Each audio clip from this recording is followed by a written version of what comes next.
എമ്പുരാനും തുടരുവും ഈ രണ്ട് സിനിമകളും കമ്പയർ ചെയ്യേണ്ട ആവശ്യമില്ലെങ്കിലും കാരണം രണ്ടും രണ്ട് ജോണറിലുള്ള സിനിമകളാണ്. ബഡ്ജറ്റ് വൈസും വ്യത്യാസമുണ്ട്. എങ്കിലും ചില താരതമ്യപ്പെടുത്തലുകൾ ആവശ്യമാണെന്ന് തോന്നുന്നു.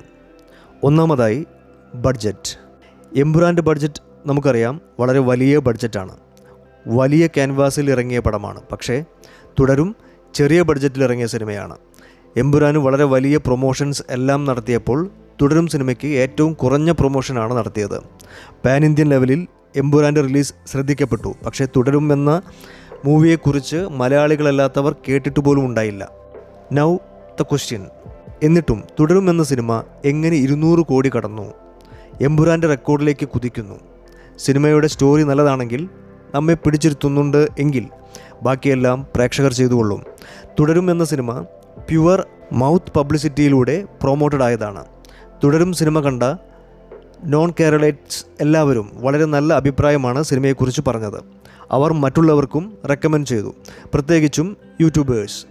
അങ്ങനെ തികച്ചും മൗത്ത് പബ്ലിസിറ്റി വഴിയാണ് തുടരുമെന്ന സിനിമ എല്ലാവരിലേക്കും എത്തിയത്.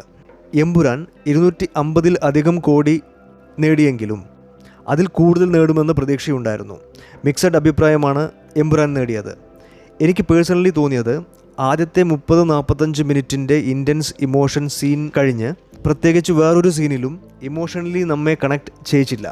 ഒരുപാട് സ്ലോ മോഷൻ സീൻസ് ചിത്രത്തെ പ്രതികൂലമായി ബാധിച്ചു. അവസാന ഫൈറ്റ് കുറച്ചുകൂടെ നന്നാക്കാമായിരുന്നു. സ്ലോ മോഷൻസ് കുത്തിനിറച്ചും ഒരു സീനിൽ ലാലേട്ടൻ്റെ ഐക്കോണിക്കായ കാലുകൊണ്ടുള്ള കിക്കും അതിനൊപ്പം പൃഥ്വിരാജിൻ്റെ കിക്കും, എന്നിട്ട് രണ്ടുപേരും സ്ലോ മോഷനിൽ പ്രേക്ഷകരെ നോക്കുന്ന തരത്തിലുള്ള ഷോട്ട്സൊക്കെ ഒരുമാതിരി പ്രേക്ഷകനെ കളിയാക്കുന്ന തരത്തിലുള്ളതാണെന്ന് തോന്നിപ്പോകും. തുടരും നേരെ മറിച്ച് പ്രേക്ഷകർക്ക് ഇമോഷണലി കണക്റ്റായി. വേറെ സിനിമകളെപ്പോലെ തന്നെ ഇതും റിവെഞ്ച് സിനിമയാണെങ്കിലും പ്രേക്ഷകനെ ഇമോഷണലി കണക്റ്റ് ആക്കാൻ തുടരും മൂവിക്ക് സാധിച്ചു. അതുതന്നെയാണ് തുടരും മൂവിയുടെ വിജയത്തിന് പിന്നിലും. എന്താണ് നിങ്ങളുടെ അഭിപ്രായം? കമൻറ്റ് ബോക്സിൽ അറിയിക്കൂ. കൂടുതൽ അപ്ഡേറ്റ്സിനായി ചാനൽ സബ്സ്ക്രൈബ് ചെയ്യൂ and stay tune for more videos. Thank you.